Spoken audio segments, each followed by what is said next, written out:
Hey, checking in with my daily update, and it's another one of those funny days where I got to the end of the day thinking, oof, feels like I've been a bit bitty today. I haven't really managed to achieve very much.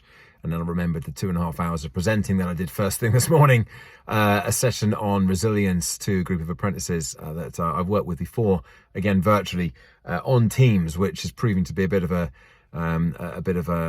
pickle when it comes to things like breakout rooms.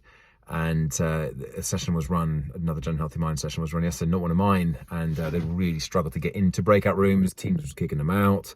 Zoom is so much more robust than Teams for that, but this particular session had to be run on Teams, as often is the case, and so it just didn't really work. So we didn't do any breakout rooms in today's session, but I had a different approach to getting them to engage and actually do the work, which was to give them periods of time to actually just pop away and sit and think and write and write the things down that I was suggesting that they wrote down. And there was some good engagement in the chat, but I haven't had a full debrief yet from Mike about how he thought the session went, because it's always difficult to really gauge as to what's going on, especially when nobody's on camera. I think there's one person on camera towards the end, but otherwise 120 people and only one person on camera, it doesn't make it very easy to tell who's actually focusing and paying attention there. Anyway, tomorrow I've got another session on high performing teams, and then another resilience session on Friday, and then of course I'm up to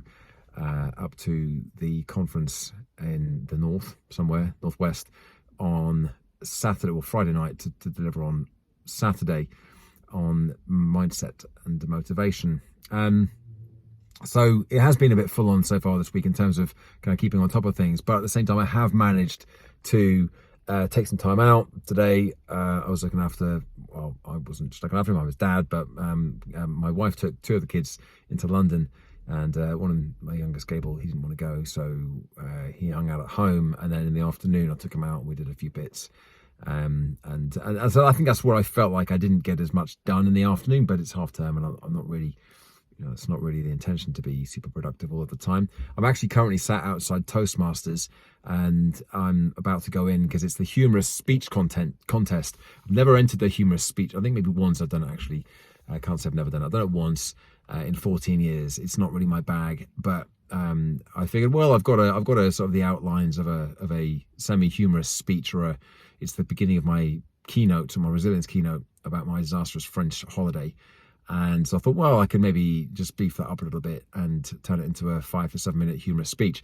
The reality was that I didn't really get much of a chance. I didn't really pay attention to it enough and give it the attention that it deserved and needed. So I've been sort of scrabbling around today, going back over it and trying to add a few bits in to, as I said, beef it up and turn it into something that could be regarded as a humorous speech. But it'll be a good stretch. It'll be an interesting exercise and see how that goes. And adding more humor into my speeches and more stories into my speeches is something that I've been working on for a long time. So we'll see how this goes down when it's down as a designated humorous speech. But that's my update for today. I will be back again with another update tomorrow. But for now, thanks for listening and thanks for watching. Bye for now.